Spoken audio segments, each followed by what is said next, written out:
नमस्कार, आप देख रहे हैं आपका पसंदीदा कार्यक्रम कालचक्र। मैं हूं पूजा और मेरे साथ हैं प्रश्न कुंडली विशेषज्ञ पंडित सुरेश पांडे जी। पंडित जी, बहुत बहुत स्वागत है। धन्यवाद। वक्री शनि और वक्री शुक्र के बाद 122 दिनों के लिए अब गुरु भी हुए वक्री। संकट काल के 122 दिन कैसा रहेगा आपका समय चक्र, जानने के लिए देखिए कालचक्र। जी हाँ, शनिदेव और शुक्र के बाद अब गुरु ग्रह भी हो चुके हैं वक्री। कोरोना काल के समय में एक के बाद एक 3 ग्रहों का वक्री होना मौजूदा हालातों पर क्या असर डालेगा? ग्रहों की इन उल्टी चाल का आपके करियर, सेहत, रिश्तों और किस्मत पर कैसा असर पड़ेगा? गुरु की बदली चाल से आने वाले 122 दिनों में किसकी खुलेगी किस्मत? कौन होगा सबसे ज्यादा परेशान? किसकी बढ़ेगी आमदनी और किसका हो सकता है नुकसान? साथ ही आने वाले 122 दिनों तक किसको रहना है ज्यादा सावधान? यही आज कालचक्र में पंडित सुरेश पांडे जी आपको बताने वाले हैं। तो बने रहिए आज कालचक्र के साथ। अपनी चर्चा को शुरू करते हैं आज के शुभ मुहूर्त के साथ। 15 मई 2020 दिन शुक्रवार।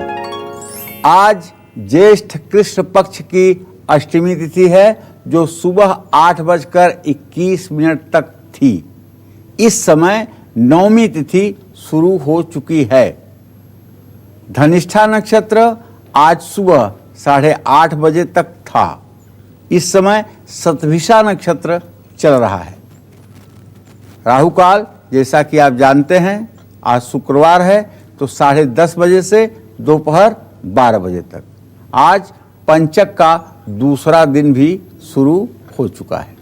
और आइए अब चर्चा की शुरुआत करते हैं। पंडित जी, शनिदेव और शुक्र पहले ही वक्री हो चुके हैं। पिछले एपिसोड में हमने इस बारे में बात की थी और कल रात से गुरु ग्रह भी वक्री हो चुके हैं। ऐसे में सबसे पहले हमारे दर्शकों को यह बताइए कि गुरु किस राशि में वक्री हुए हैं और गुरु की इस चाल का किस राशि पर कैसा प्रभाव पड़ने जा रहा है? साथ ही ग्रहों की स्थिति का देश और जनता पर कैसा असर रहेगा?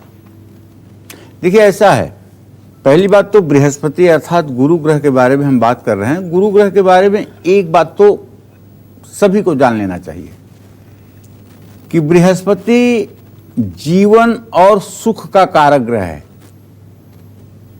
बृहस्पति जीवन का और सुख का, जो व्यक्ति स्वस्थ जीवन जी रहा हो और जिसके जीवन में सब सुख हों, ऐसे व्यक्ति की कुंडली उठा के देखिए, उसका बृहस्पति बहुत ही अच्छी स्थिति में होगा।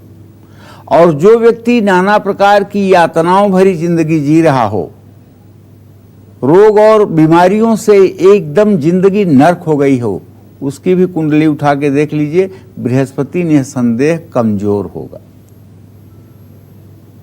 तो बृहस्पति सबसे बड़ा और प्रभावशाली ग्रह है। बचपन में जब हम लोग ज्योतिष सीखते थे तो सिखाने वाले कहते थे, यस्य केंद्रे बृहस्पति किम कुर्वन्ति अन्य ग्रहा, यस्य केंद्रे बृहस्पति किम कुर्वन्ति अन्य ग्रहा। जब केंद्र में बृहस्पति आ जाए तो दूसरे ग्रह कुछ नहीं बिगाड़ सकते हैं, ऐसी मान्यता थी। तो बृहस्पति एक राशि में 1 वर्ष तक रहते हैं, 12 महीने तक, जिसमें 4 महीने वक्री हो जाते हैं। 14 मई 2020 यानी कल से 13 सितंबर 2020 तक कुल 122 दिनों के लिए बृहस्पति मकर राशि में वक्री हो रहे हैं और इनके नीच राशि में प्रवेश करते ही पूरा विश्व कोरोना की मकर जाल में फंस गया है। न तो किसी को जीवन का आनंद मिल रहा है और ना ही किसी को सुख मिल रहा है। मकर राशि में बृहस्पति के नीच होते ही 30 जून जो गया है, वहां से ये अभी जो 30 जून आएगा, क्षमा करें, 30 जून को ये बृहस्पति वक्री रहते हुए अपनी राशि धनु राशि में वक्री अवस्था में ही अपनी राशि में चला जाएगा, अपनी कक्षा में चला जाएगा। जो भारत की कुंडली में इस समय 9वें स्थान में बृहस्पति गोचर कर रहा है। भारत की कुंडली से कहां? भाग्य स्थान में क्या कर रहा है बृहस्पति? गोचर। किसके साथ? शनि के साथ। और 30 जून को क्या होगा? 30 जून को ये बृहस्पति भाग्य भाव से निकल करके भारत की कुंडली से मृत्यु भाव में गोचर कर जाएगा। एक तो करैला दूसरे नीम पर चढ़ गया। एक तो वैसे भी बृहस्पति 8वें भाव का स्वामी होता है भारत की कुंडली में, और दूसरे उसका वहां जाना और बकरी होकर के जाना तन धन के लिए ठीक नहीं है। 20 नवंबर को एक बार फिर धनु राशि से मकर राशि में प्रवेश करेगा और गुरु के बकरी होने से धनु और मीन राशियों पर बुरा प्रभाव पड़ेगा, क्योंकि ये दोनों राशियां बृहस्पति की हैं। बृहस्पति के बकरी होने से लोगों में सदाचार और सहनशीलता की कमी आएगी। धर्म और विवेक कमजोर होगा,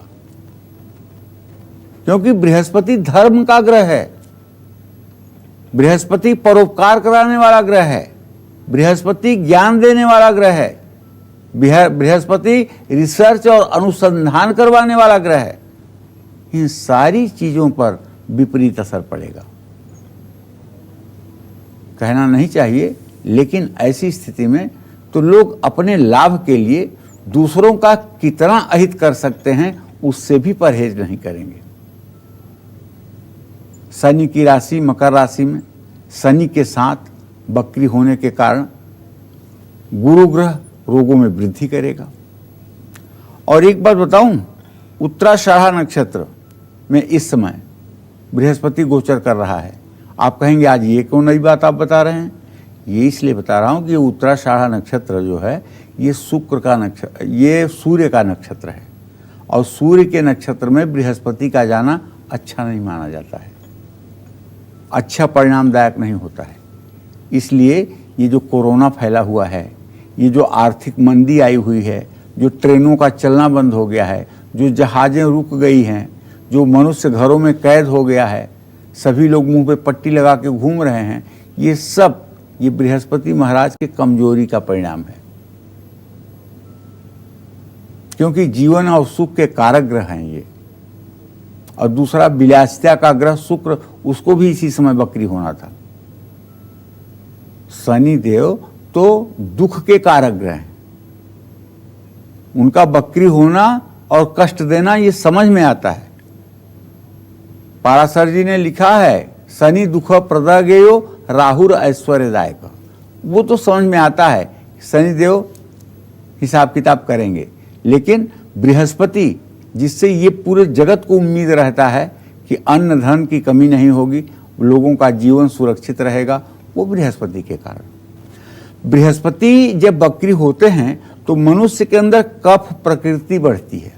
उससे क्या होता है, फेफड़ों के रोग ज़्यादा होते हैं, सांस लेने में परेशानी ज़्यादा होती है।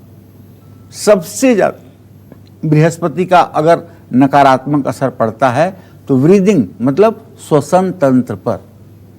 और शनि के साथ है ना, इसलिए त्वचा में भी रोग फैलने की आशंका होती है। चमड़े से संबंधित रोग भी फैलते हैं।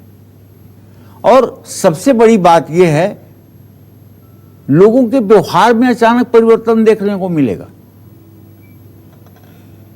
आर्थिक स्थिति डामाडोल रहेगी। लोग अपने भविष्य को लेकर इतना भयभीत रहेंगे जिसकी कोई बात नहीं। धन की कमी महसूस होगी। बकरी बृहस्पति के थोड़े से सुप्रभाव तो हो सकते हैं, जैसे लोगों में दूरदर्शिता बढ़ेगी। और मैं तो इसको ये मानता हूं, लोग दूरदर्शी नहीं होंगे, बल्कि ये सोचेंगे क्या लेकर आए हो, क्या लेकर जाना है, एक दिन सबको मरना है, इसलिए ठीक से रहो। लोग ये सोचेंगे। अच्छा हाँ, तो मैंने आपको बताया था कि कोरोना काल में महामारी है, इसके बारे में मैंने बहुत अध्ययन किया, लेकिन अभी तक कुछ काम की बात मिली नहीं। लेकिन कल एक काम की बात मिली। मनुस्मृति में, पद्म पुराण में, गोभिल गृह सूत्र में, मुझे तीनों जगह पर अध्ययन करने के बाद एक चीज मिली है कि महामारी से बचने के लिए हमारे पूर्वज क्या क्या करते थे, किस तरह से वो अपना जीवन चलाते थे, जिससे वो महामारी से बचे रहते थे। तो उस पर मैंने पूरा रिसर्च करके और पूरा उसको ठीक किया है। चूंकि आज वो पूरा ठीक नहीं हो पाया था, इसलिए कल इस पर हम कार्यक्रम करेंगे कि हमारे पूर्वज आज के 5000 10,000 वर्ष पहले महामारी का आकलन कैसे करते थे और महामारी से बचने के लिए वो कौन सा उपाय करते थे जिससे वो अच्छा जीवन जी लेते थे। इस विषय पर कल चर्चा करूंगा, इसलिए कल का कार्यक्रम बहुत इंपॉर्टेंट होगा। आप खुद भी देखिएगा और अपने इष्ट मित्र परिचितों से भी देखने के लिए कहिएगा।